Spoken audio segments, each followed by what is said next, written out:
It's really a very exciting time to be talking about these kinds of finance and conservation issues, particularly with the results of the Global Biodiversity Framework being launched in Montreal in December. I thought I'd make specific reference to a couple of the key outcomes, one of which is that, for instance, the integrity, connectivity, and resilience of ecosystems are maintained, enhanced, or restored, substantially increasing the area of natural ecosystems by 2050. That's goal A, the first half of goal A. The second half is human-induced extinction of known threatened species is halted, and by 2050, extinction rates and risks of all species is reduced by 10 times. So that's definitely a good mandate to have from the perspective of the conservation angle. I know there are lots of people in the rooms, in the different hubs here, who are focused on the interventions that are going to be required to achieve those targets. But the really key thing is, where does the money come from? And if we look at target 19, we have a quite clear and rather sophisticated target, which says we need to substantially increase the level of financial resources.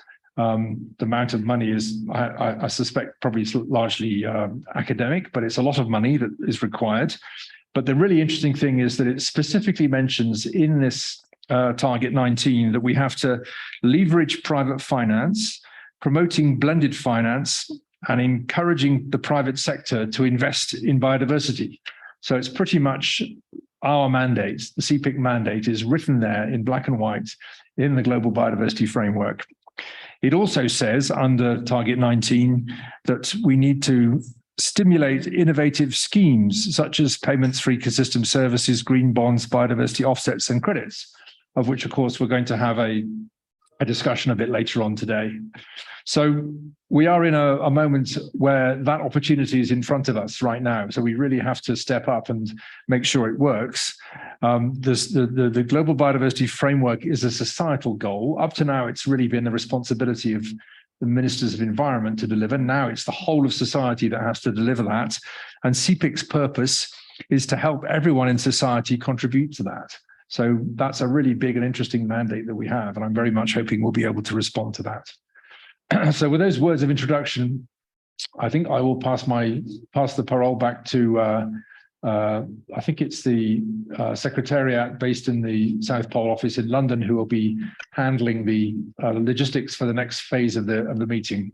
Thank you very much. Thanks a lot, Frank, for this very inspiring introduction. I'm happy to take over from here, from the DC side of things. Can I just ask the presenter to move to the platform updates? That would be great.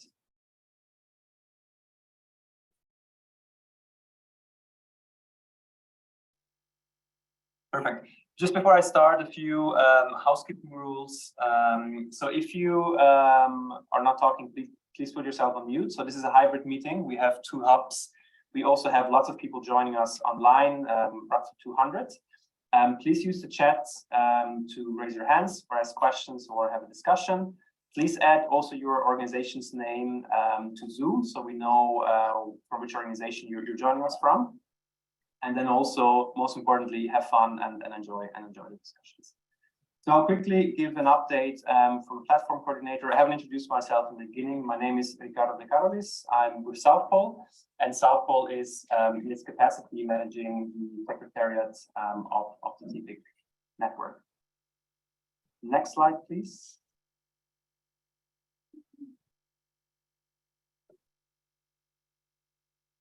Moving from me, but I see it's moving on the big screen, so I'll get going. Perfect. So 2 very exciting events that we were part of recently, which was one of them was very recently at the CBD COP in Montreal, where we had a panel on the topic of biodiversity credits hosted at the Jeff Pavilion.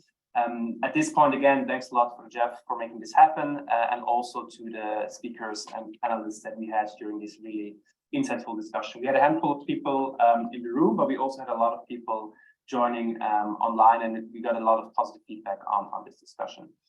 On the right-hand side, you can see representation of CPIC at the New York Climate Week on the topic of scaling finance for nature. This was back in September, together with IUCN. Also at this stage, big thanks to IUCN for making this happen.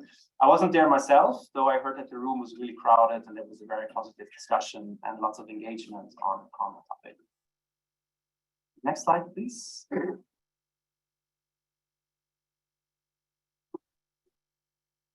Very good. So events I already covered. So I would like to also give a few updates on other activities that happened across the CPIC network. So in terms of outreach and communications, we see a lot of interest in the work that CPIC does, a lot of interest and value also in the network. We have currently a bit more than 100 members. As I mentioned before, we have about 200 people that registered to join the meeting today. And we also have about 20 new member applications, which we're currently reviewing. At the same time, we also see a lot of interest in our outreach activities. You see that newsletter, LinkedIn, as well as Twitter followers are growing. Hence a big momentum, not only for CPIC, but also for the topic of nature conservation and biodiversity.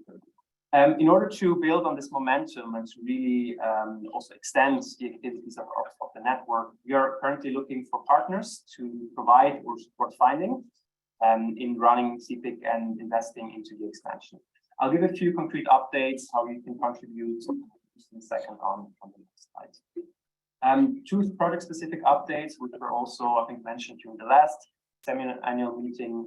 As many of you know, we're involved in a Horizon Europe project on biodiversity finance in Europe, which is now slowly but surely kicking off. EU-funded projects always take a bit more time than we anticipate, and we'll communicate engagement opportunities for members in the course of the project. Also, an update on the ongoing conversations for the first CPIC regional hub in East Africa. There are also going to be engagement opportunities for members, and we will communicate them in due course when the project starts. Next slide, please.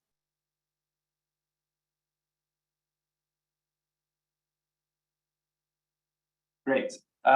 So in terms of opportunities to support CPIC in 2023 and going forward, there's a few very concrete opportunities that I would like to share.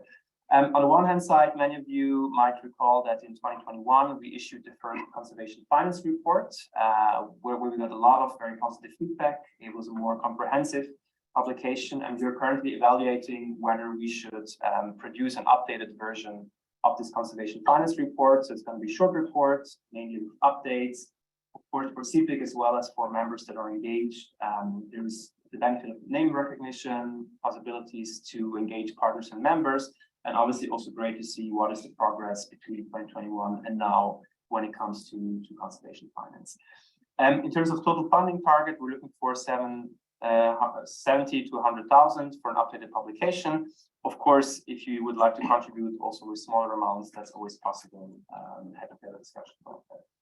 Second, very concrete opportunity is a working group on biodiversity credits. As you might know, there is a handful of working groups currently already operating on the CPIC.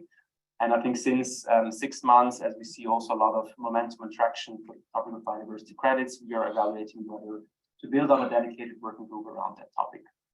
Two, on the one hand side, report on project level biodiversity and governance analysis, work on recommendations of biodiversity crediting standards, and obviously also do publications of project results. Total funding target between 130 and 150, initially for a 1-year time frame. But of course, if we see that this working group is running successfully, obviously we will also look into ways how to extend. Last but not least, there's obviously also many core activities, including events that CPIC organizes. And with the expansion of the network, obviously there's a need for coordination of activities such as new investment blueprints, the growth of existing working groups and the build-up of new working groups, as well as also increased engagement of the membership base. And hopefully in the future, this would also enable us to do in-person events, such as, for instance, this semi-annual meeting. Total funding target 150 to 200 on an annual basis, as well here possibility to contribute also with smaller amounts. Happy to have a discussion. If you'd like to know more, please get in touch with us directly to the CPIC Secretariats, and we'll gladly tell you more about the benefits of becoming a funding partner of the CPIC. And I think I have one final slide before we move into the panel discussion. Yes, very good. So this is a snapshot of our current membership base. As mentioned before, we have about 100 members at the moment. Also lots of interest for new members to join, which we're currently looking into. So that actually means that by the time we'll show the slide again in the next meeting, then we'll most likely have to split this across 2 slides, which is obviously great and shows the traction that we have in the network. Big thank you at this stage as well to the founding members of CPIC University, Credit Suisse, IUCN, and the Nature Conservancy. And with that, I'll hand over to Delfina Lopez from IUCN to start with the panel discussion. Delfina, over to you. Thank you, Ricardo, and welcome everyone. My name is Delfina Lopez Frejido. I'm colleague for Finance for Nature at IUCN, and I will be moderating this relevant panel, highly relevant panel for these times. The panel will take around 45 minutes and we'll have 25-30 minutes to get the views of the different speakers we have. So on each of the issue, we will deep dive so that we can have a 360 view on them. And there will be at least 15 minutes for discussion with the audience, with the questions you may have. So please start plugging in your questions in the chat, or if not, we may be able to pick them up on the spot later on.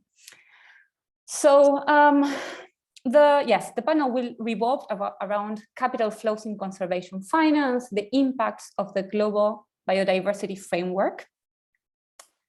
And going into discussion at hand, as we all know, biodiversity has been declining at an unprecedented rate. This has been reported in various reports, and it has been mounting in the global public agenda.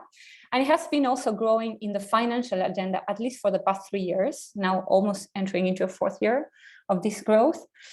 And now we have a new step within this path, that is that we got the long-awaited framework that got accepted or consensuated in December, titled or known as Kunming-Montreal Global Biodiversity Framework. It provides what could be considered a long-needed international blueprint to guide our actions collectively to shift from the ecological crisis we're facing right now into hopefully a more nature-positive world in the coming decade. Looking into the new year, and with this new piece in hand, the idea is that, or the aim of this panel is to shed light into what are the key impacts, opportunities, and challenges of the GBF for capital flow in conservation finance, and also what must the private sector take into consideration to achieve a successful implementation of the GBF, particularly considering private investment in conservation. To illuminate on this, we'll have 3 distinguished guests. We have Eli Fenichel, Assistant Director for Natural Resource Economics and Accounting in the Office of Science and Technology Policy at the White House. We also have Liliana Martinez, Head of Implementation and Global Biodiversity at South Pole, and Juha Siikamäki, Chief Economist at IUCN. So let's get started. And to begin with, I would like us to start setting the stage. And for that, I would like to ask the panelists, our speakers, how do you see the coming into light of the GBF coming forward? And has it really opened a new era in conservation finance or not necessarily? I would like to start with Juha, please. Well, thank you, Delphi, and thanks for CPIC for organizing this event and giving the opportunity to speak here. So it's less than a month since the adoption of Kunming-Montreal Agreement. So yeah, early to say whether this is a level shift. Any framework is only as good as its implementation. But I think there are some reasons for optimism, and I'll highlight just 4, maybe 4 of them. One is that even though resource mobilization was, perhaps one of the most challenging parts of the negotiations, the end result is quite specific and quite ambitious. First of all, there's a set of targets that are specifically targeting resource mobilization and financing. Frank already alluded to this, but there's a target 18 on reforming incentives, including subsidies that are harmful to biodiversity. There's a specific target on that, reducing them by at least 500 billion per year by 2030. There's another target, target 19, on financial flows more generally. And this also has a specific target, aiming for 200 billion per year by 2030, including funding from all sources, public, private, and any sources, and their combinations. Target 19 also includes a level shift in the amount of international funding towards biodiversity from the current level of about $10 billion per year. The goal is to ramp up funding so that by 2025, we're at 20 billion per year, and 2030 at 30 billion per year. So this was a hugely challenging set of negotiations, but in the end, I think the outcome is quite ambitious and quite specific. I think the specificity of targets and timelines is really key here. Now, the second reason for optimism is that private finance is a key part of the framework. There's a target 15 that calls for reporting and monitoring of impacts of biodiversity, dependencies on biodiversity by all financial institutions and especially multinational corporations. And then, of course, target 19 spells out the key role for private finance in increasing the level of conservation finance more generally. Now, the third reason for optimism, at least from my side, is that the Global Biodiversity Framework actually takes resource mobilization seriously. So one criticism for IG target was that they were ambitious. Many of the elements in the current framework are already in the IG framework, but there was no resource mobilization strategy that was specific to actually implementing those targets. And now the approach is kind of the opposite, or maybe learn from that by thinking that, okay, well, the ambitiousness of the rest of the biodiversity framework will critically depend on how we're able to resource implementation of the framework. So this was recognized from the very early on in the negotiations in Montreal and leading up to Montreal, and it led to this sort of two-part strategy. There's an initial strategy to kick off resource mobilization right now and leading up to 2024, mostly using a global biodiversity trust fund under CHEF. But while implementing that sort of initial stage, there's also a plan to implement a longer term, a medium term resource mobilization strategy that would then take us to COP16 in 2024 and would be adopted in 2 years' time. And that would be then the full, more comprehensive resource mobilization strategy that would enable hopefully full implementation of the framework.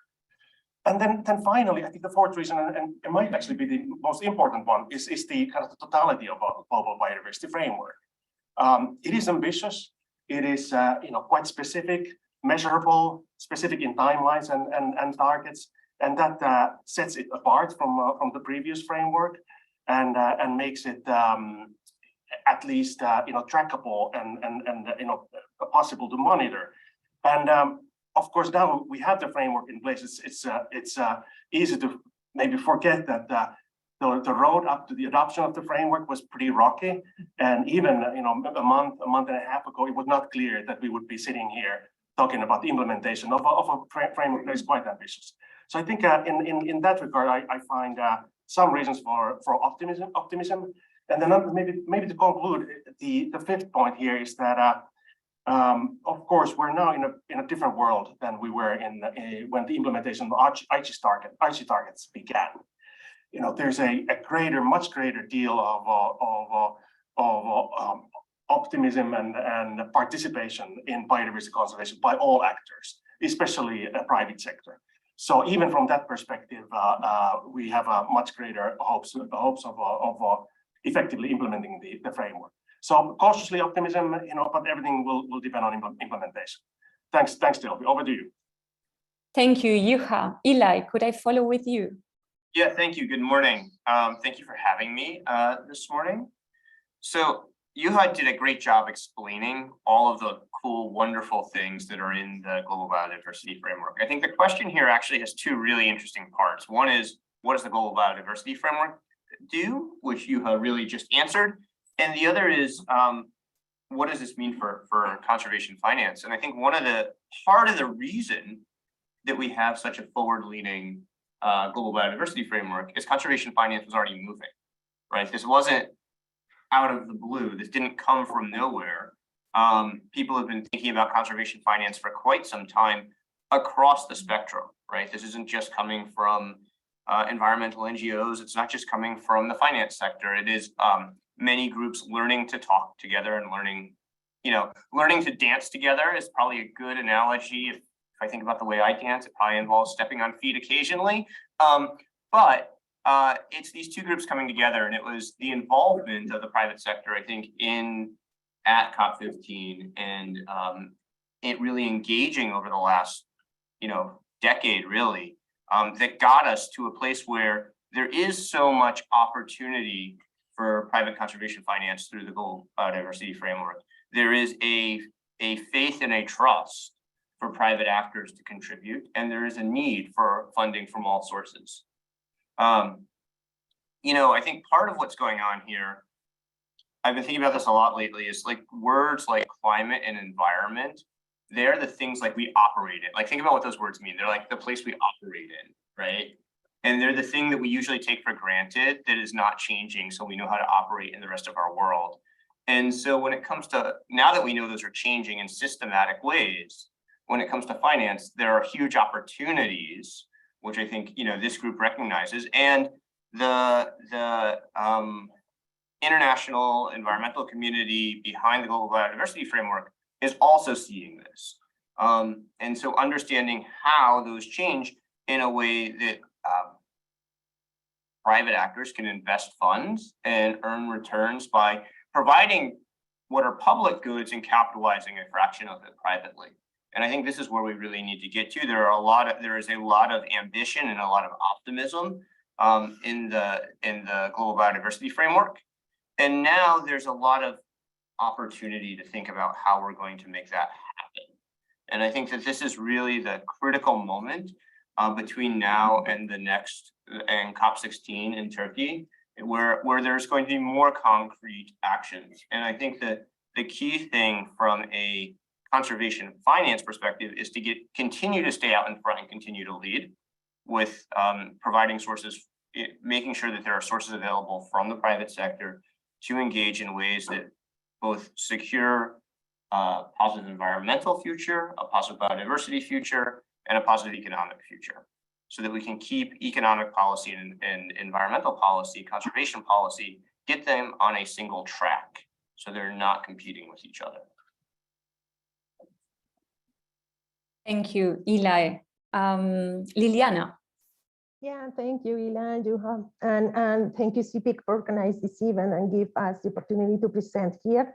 So probably I just want to complement the great framework that Eli and Juha mentioned before, and it's an invitation to work in the theory of change that it's promoted in the Global Biodiversity Framework, developing actions to protect and restore the biodiversity, but at the same time to improve livelihoods, improve local governments, and improve sustainable technology.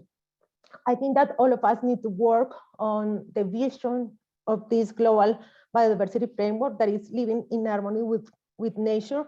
And now we have a big responsibility because the last set of IUCN biodiversity targets were not met. So what will happen in 8 years when we will be analyzing our commitment today? I think that, and I agree that the outcome is quite ambitious, but we need to work on 5 main topics. The first one is finance, try to identify how we could combine and generate blended finance to promote and develop projects around the world. The second topic is incorporate lesson learned, not only from the past years of our IUCN targets, but also from other kind of markets as carbon or as the protection of the forest. The third topic that we want to invite to work is on the implementation topic, how we could move from the design to the action, and what it means in terms to work with local communities, how we could implement in harmony with their lifestyle, and how we can continue protecting the forests that now they are protecting, or the other ecosystems. The fourth topic that we invite to work is timeline, how to define medium and long-term goals, and what it means in terms of finance. We couldn't continue just planting the tree, or we couldn't continue just working in the beginning of the project. We really need to ensure money for the maintenance of the initiatives to a long term. And the last but not least topic is the metrics. It's very important that we all agree about what we need to measure, how will be this unit that could give us the opportunity to compare between one stage to other stage, and how all the governments and the private sector agree on the same kind of metrics to be used to develop this kind of projects. Thank you. Thank you, Liliana. Thank you, the three of you. So just to wrap up a little bit on the setting, evidently there is a little bit of a step up in the road, providing some direction to help enter into implementation, given by the ambition and the level of specificity, as Juha was highlighting. But also it has to be acknowledged that there was some work happening before, right? As Eli was bringing up. And I would like to highlight the point that Liliana was doing on the fact that now there's, because of all this, now there is a clear responsibility on which we will be measured on, given that there are clearer targets.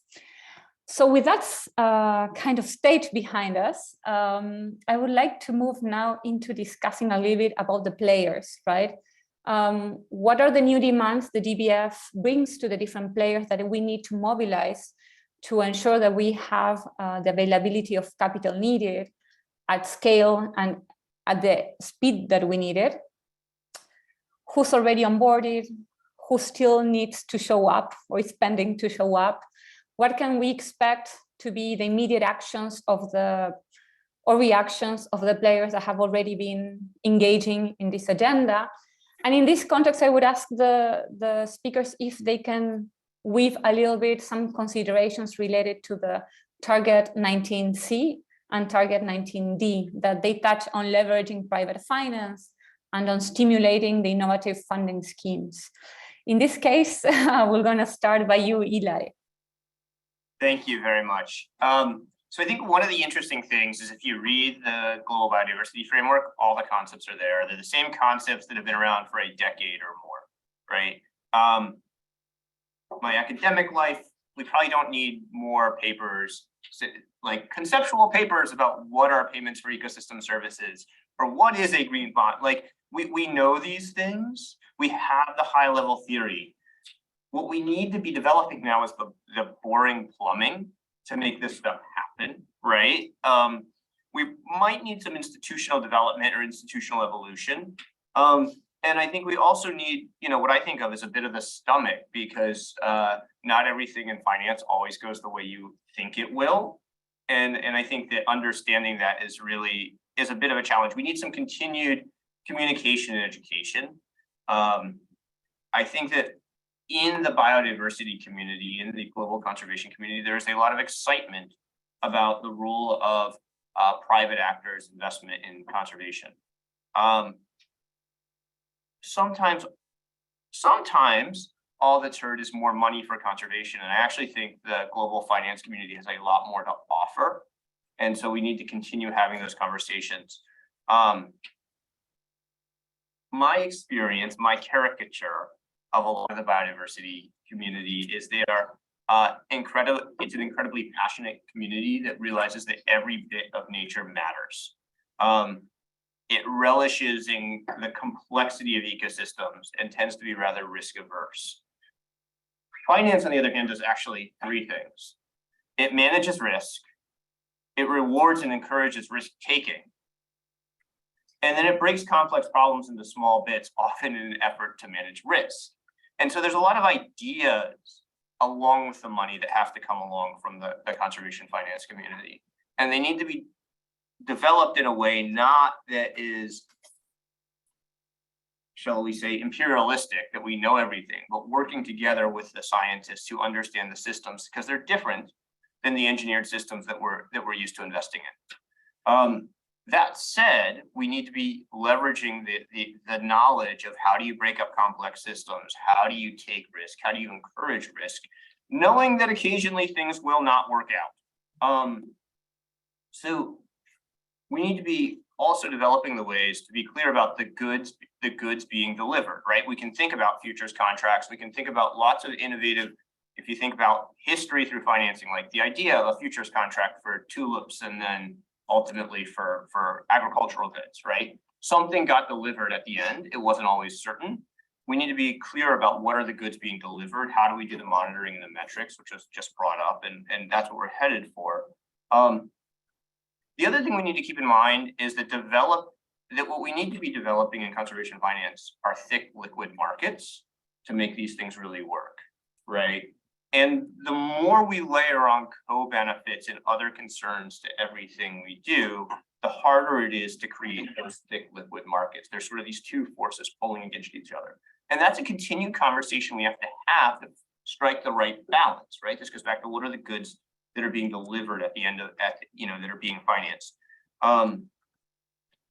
And the other thing that I think we need to understand, or that I often find myself explaining, is that if we're doing conservation finance, often we're providing a lot of public good, but the people putting up the money need to be able to privately capitalize at least some share of that, not all of it, but there needs to be a return, right? And that gets back to thinking about how do we create blended portfolios and blended instruments where there is a private cash flow at the end that can be capitalized while there's also public goods provided. And I think one way that I'm really excited about that the federal government is leaning into here in the US is in August, we put out a draft plan for natural capital accounts for the federal government. And personally, I think that leading at the federal level is great. It'll be wonderful to see that develop, hopefully following at like the municipal level or at the state level. And I think that will open up a lot of opportunity for blended finance instruments. So the draft plan is out, and I'm always happy to talk at length at that, but I will let my co-panelists say a little bit more. Thank you, Eli. Many insights. To follow Liliana, could I ask you to jump in? Yeah, for sure. Thank you.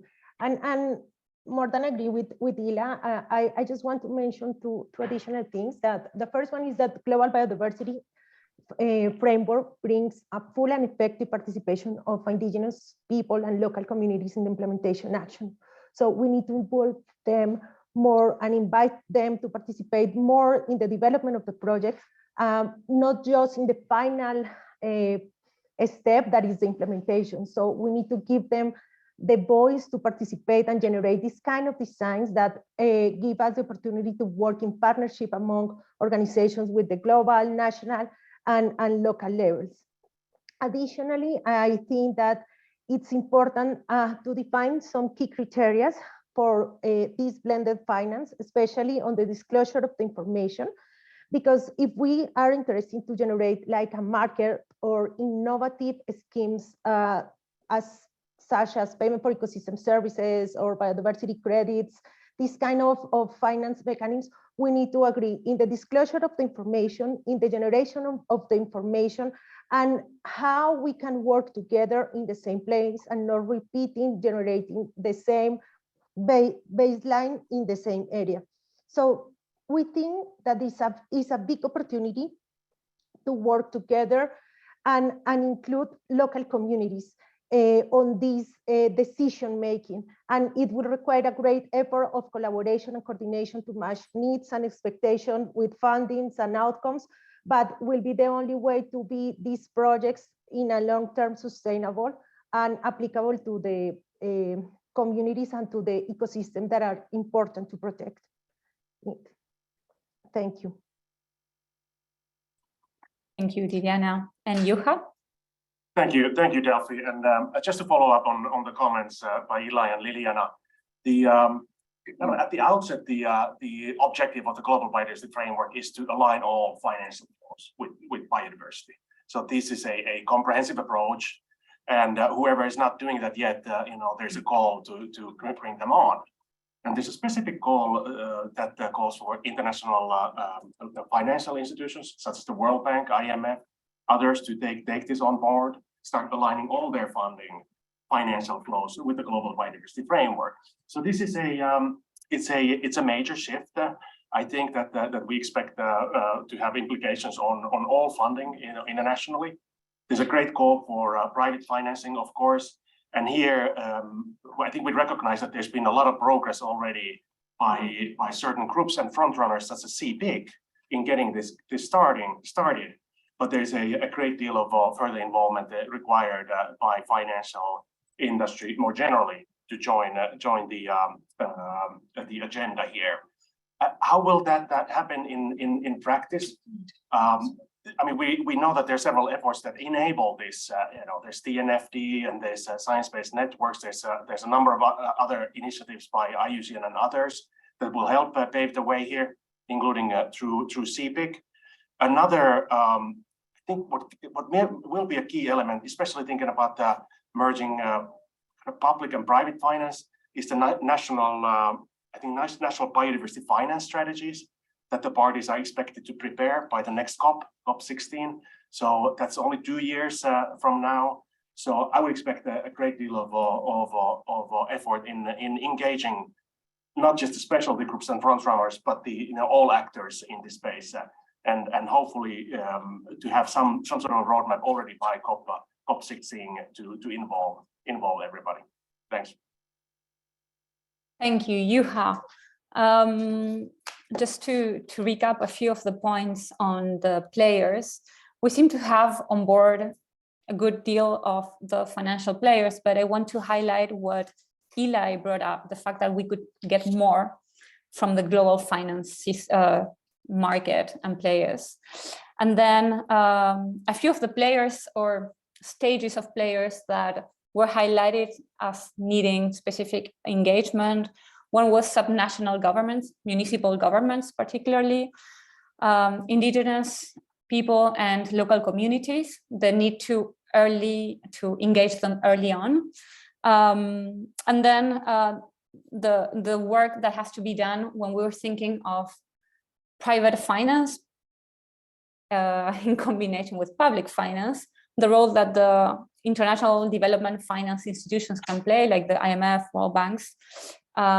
So working with them will be quite strategic. And then the importance of the coordination of all these enablers like CPIC, TNFD, etc., right? So that's a little bit of the view in terms of the players. And now we are approaching the need to go into the discussion with the audience. But let me throw in, for short answers, a third question. And just to tap a little bit into the issues and trade-offs.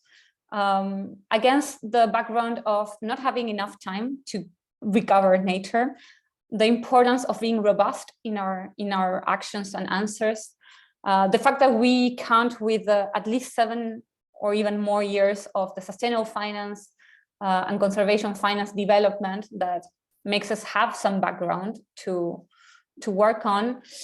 What would be the main challenges, obstacles, and opportunities and low-hanging fruit that you see in moving towards implementation? And here I would like to start with Liliana.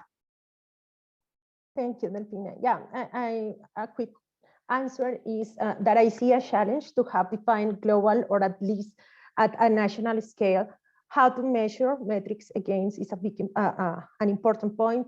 Report and disclosure biodiversity action, how the private sector and even the public organization will be reporting what they are doing related with biodiversity to be recognized under a common framework. We have other examples as science-based target for nature, as TNFD, that it's progressing now, but we need to agree how this will be managed in a global framework. Additionally, I see a clear opportunity addressing projects with a landscape approach. And this is important because it's the way to being able to maximize results by combining climate, water, biodiversity projects. So I just want to faster mention one project that we are developing in the Peru, in the Amazon region, when we are working in a multi-stakeholder platform and with the communities and local governments, NGOs, and international finance. We are developing in a landscape. We are agree what will be the best financial instrument to use depending on the potential of the landscape. So we are combining climate, water, and biodiversity. Water under payment for ecosystem services using the MERECE or the regulation that Peru has related with that. But we are generating at the same time biodiversity credits. So this is a great example how we could combine and use different approaches and find mechanisms to work in the same landscape. Thank you. Thank you, Liliana. Juha. Thanks. Just briefly on some of the key challenges here, echoing what Liliana mentioned, we do still have a lack of common metrics and measurement frameworks. So a great deal of progress in that area already, but still more to be done there. And the second problem is, of course, this difficulty in reaching the scale that is required in order to really mobilize funding at the level that is needed. This is related in part to the measurement and metrics, but it's also related to the third point that I wanted to bring up. And it is still that even how recent the Global Biodiversity Framework is, there is still some lack of understanding of the level of commitment by different parties on the framework. And the framework is ambitious, it's measurable, it has specific targets and timelines. But I think it still remains to be seen in the longer run how ambitious the parties will be in the end, especially when it comes to actions that will be costly, politically costly and economically costly to them. So I see that as a longer term challenge that still remains to be seen how it will be addressed. There's two particular issues there that maybe call for attention. One is on this reform of incentives, oftentimes in the form of subsidies that are harmful to biodiversity. It's a kind of an obvious thing that we need to address, but it's politically very difficult to address. So it will take some stomach to get those reforms implemented. And then the second part has to do with developing country finance. The current framework increases the amount of financial flows to developing countries greatly. But it remains to be seen, given the economic challenges and other challenges that we're currently facing, how effectively are we going to be able to mobilize those financial resources? I'm not necessarily saying that it will not happen, but I do recognize some challenges there. Thanks. Thank you, Juha. Eli. Thank you very much. So, I'll start by saying the fact that there are market failures means there are opportunities for the bold here, right? Of course, we need to improve metrics and measurement. It's something I'm very passionate about. But, oftentimes when I'm talking about whether it's the economics of climate versus the economics of biodiversity, like the economics of climate are so much simpler. They're so much simpler. They're so much simpler. This is a case where maybe that's not true. A lot of if we're trying to think about blended finance instruments for biodiversity, particularly prevention of species loss or restoration, they're localized. That means that it's going to be much easier to blend projects with cash flows with conservation projects than it is to blend carbon reduction, avoided emissions projects, right? Because they're global. The benefits are always globalized. Here, the benefits can be localized. So it may actually be something we should be thinking about as we think about developing those blended projects for future cash flows to crowd in that private finance. The greatest challenge that I hear is sort of the transactions costs that are killing the liquidity of the market, right? And the mismatch between what I hear on the conservation practitioner side and the finance funders side. I can line you up projects all day that are wonderful, that have price tags on the order of $10 million, $20 million. And when I go talk to people who are interested in financing these projects, they're like, I don't want to talk to you about anything under $1 billion, under $500 million, right? The transactions costs are killing these, right? And so this is why we need to get the plumbing right. We need to have some institutional evolution. This needs to align with metrics. We need to take some, and do what we can to really crowd this in and realize the global biodiversity, the promise of the global biodiversity framework. The private sector, I think, was out leading on some of the targets, frankly, and I think needs to continue to lead. And that makes it easier for governments to cooperate, right? When they see the leadership from the private sector, everybody knows, like, a good leader is the person who finds a crowd and runs to the front of it, right?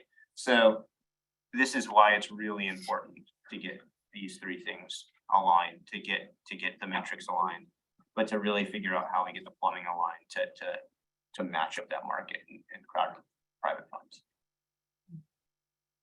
Thank you, Eli, for those additional insights. And in the interest of time, I'm gonna call in the audience to raise your hands and share questions. Other questions? Okay, maybe I'll kick off with one that was done over the chat. Can you see a totally, oh, sorry, so it's moving. Can you see a totally fungible biodiversity credit actually work given all the complexities involved in biodiversity? Any of the speakers wanting to react? Liliana? Yeah. I see you there. Yeah, I think that this is the challenge. As biodiversity is complex, we need to translate in a language that could be understood for everyone and for all the stakeholders that are interested to invest on that. I think that this is one of the main lessons learned that probably as we as scientists have been working on biodiversity, we try to use a complex language that is not understandable for all the people. So probably this is the challenge with this market. But the first point is to agree what it means or what will be this transactional unit that could be our main to exchange or to have like the money. I had the opportunity to know a lot of examples that now are applying and are working well. So I think that this is question to scale up these initiatives and try to generate new opportunities and new language for all the people to participate in this market. Now we have biodiversity credits, we have biodiversity certificates, we have biodiversity tokens, we have biodiversity units. So to generate the market, I think that we just need to agree on how will be this transactional unit, how will be measured on that. And even if you use one or other framework, one or other methodology, you are talking of the same metric. So personally, I see a big opportunity to continue developing the market. I don't know if Juha, Ila wants to complement, or someone from the participants too. Yeah, any one of the participants, if they want to add, and particularly those that are in person in the rooms, given that it's a hybrid event. If there's a question in the physical rooms, please raise your hand. I try to identify the person. Okay. No, right? No. Can I jump in on the? Yes, please. Juha, go ahead. Well, it's a great question. Can you see a totally fungible biodiversity credit actually work? I guess conceptually, yes, but in practice, I suppose I would say that if we aim to a totally fungible biodiversity credit as the first goal, it probably won't work really very well. So it might be a more practical strategy to use an incremental approach where we develop biodiversity credits with the idea that they may not even be totally fungible across everything, and then start making progress within specific class of biodiversity credits. And then in the end, we might end up where the biodiversity credits are fungible Are they totally fungible in biophysical terms? Hard to say. Maybe they might be fungible in kind of monetary terms. But I would think that kind of a level of ambition there might be helpful to tone it down a little bit and start with something that has a good promise to work, and then we work towards more perfect offset systems. Thanks. So I think work is sort of like, what does it mean to work? There's two things that we're trying to do here. We're trying to conserve biodiversity, protect ecosystems, protect nature, and we're trying to bring in funding and engage private actors who are looking to make a return while providing a public good. If you think about most funds, they don't set out to like, voila, we have a fund that, an S&P 500 fund doesn't like set out like out of nowhere, we're going to somehow try and capture a swath of the market. Instead, what they do is they go out and they find individual equities where firms are issuing equities for a specific, effectively, complex project that is a firm, right? And then there's another actor bundling those into funds that ultimately you can think about getting these to broad-based, like fungible market index type instruments, right? That people can then invest in the broad-based market. So really what it's going to take to get to something that looks like a globally fungible biodiversity fund from an investor standpoint might look very different from the issuance of an instrument to fund a specific biodiversity conservation project. This is what I mean by like getting the plumbing aligned, is it's actually not a single tear thing that like, voila, we have a biodiversity credit. It is, we need to figure out how we are going to not just blend with cash flows, cash flow positive projects and conservation projects, but then like blending those things up and up and up. Because as we blend those up and up, we're able to create that. Hopefully we'd be able to create something that is a more global biodiversity instrument that will bring more people into the market. So I think we need to be thinking about those levels.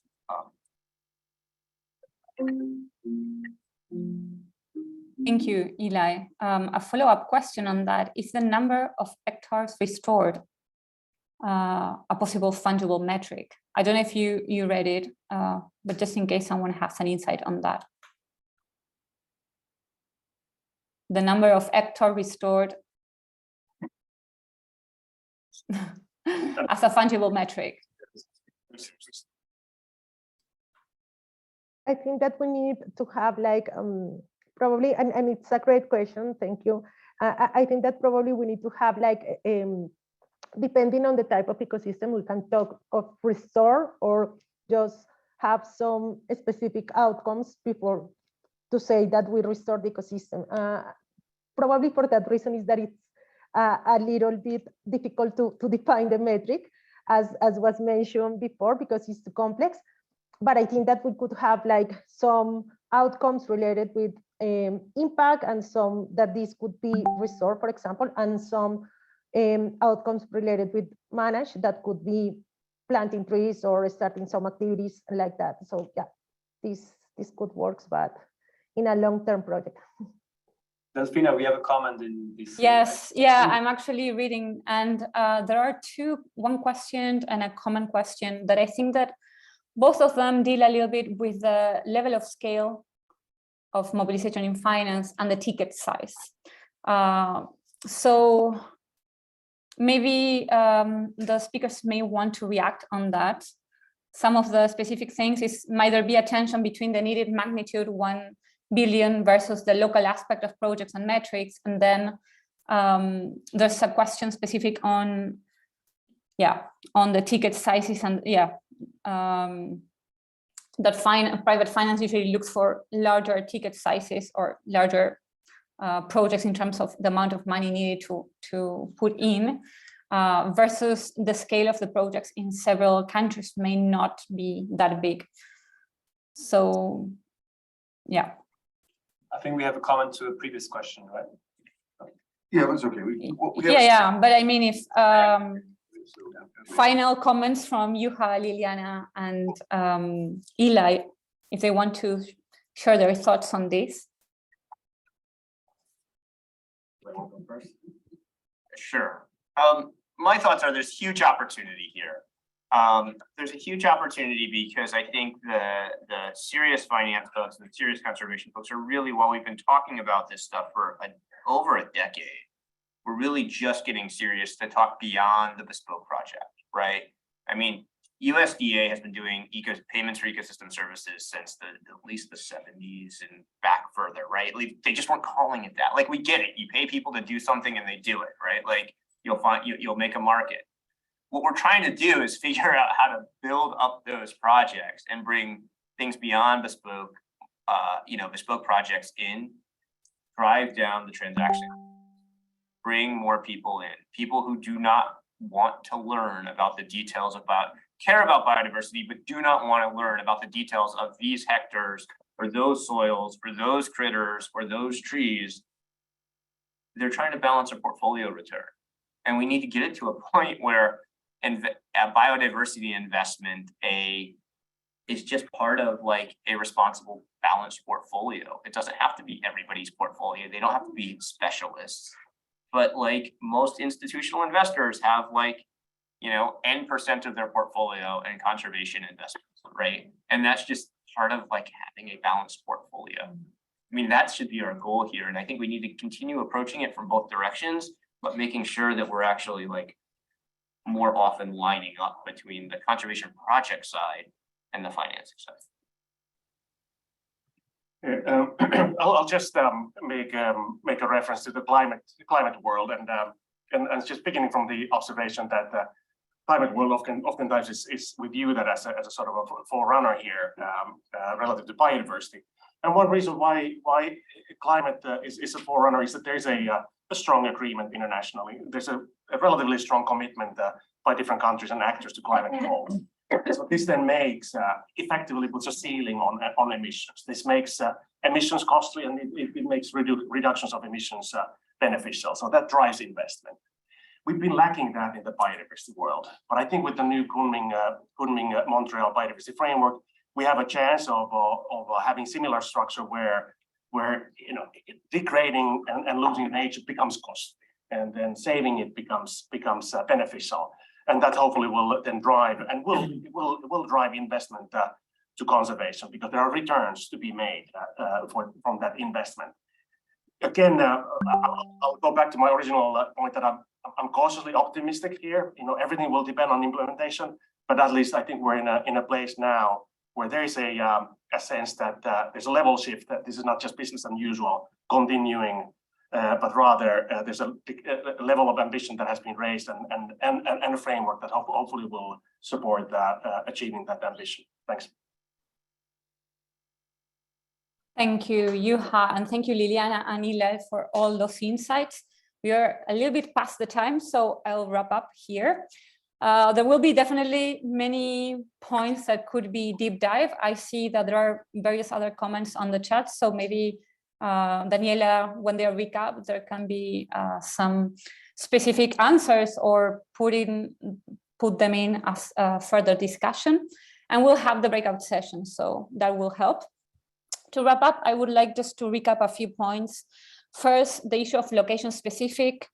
Eli highlighted the fact that this could be seen not necessarily as a challenge, but also as an opportunity, given that it provides for local benefits that could trigger a discussion on, not discussion, but involving different investors. Part of them is tapping on the local capital markets. So that's going to be interesting, local capital markets, but also the local banking industry.